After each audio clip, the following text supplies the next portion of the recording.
శ్రీకాకుళం జిల్లా నగర పంచాయతీలో తలపిస్తున్న నగరాన్ని కార్పొరేషన్ స్థాయికి తగినట్లుగా రూపొందించేందుకు సమిష్టిగా కృషి చేస్తామని ఎమ్మెల్యే గొండు శంకర్ పిలుపునిచ్చారు. పాలన మారిన విషయం స్పష్టమయ్యేలాగా ఫలితాలు తీసుకురావాలన్నారు. కార్పొరేషన్ అధికారులు, సచివాలయ సిబ్బంది పనితీరు మార్చుకోవాలన్నారు.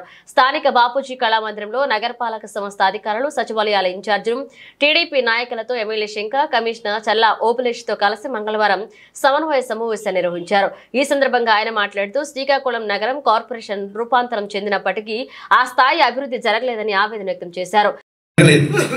ఈ రోజు మన ఎమ్మెల్యే గారు విచ్చేసిన వెంటనే అసలు ఈ రోజు చాలా మంది చూశాను. ఎమ్మెల్యే నా 40 సంవత్సరాలలో చాలా మంది ఎమ్మెల్యేలు చూశాను.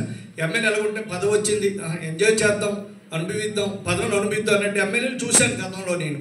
కానీ ఈరోజు మన ఎమ్మెల్యే గారు మన అదృష్టం కొలది వచ్చిన కానించి అసలు ఆయన నిరంతరం కూడా ప్రజాసేవ గురించి నిరంతరం కూడా సమీక్షలు పెట్టుకొని సేవ చేస్తూ ఈరోజు మనకి ఇలాంటి ఎమ్మెల్యే మనకు దొరకడం చాలా అదృష్టవంతులు. అదేవిధంగా రేపు మున్సిపల్ ఎలక్షన్లో ఆయన ద్వారా మనందరం కూడా 50 సీట్లకి 50 సీట్లు తప్పకుండా గెలుస్తాం. ఆయన సేవే మనకు శ్రీరామ రక్ష. గొండు శంకర్ గారి సేవే మనకు శ్రీరామ రక్ష. ఆయన దీని మీద మన 50 డివిజన్లకి 50 డివిజన్లు తప్పకుండా గెలుస్తామనే నమ్మకం నాకుంది.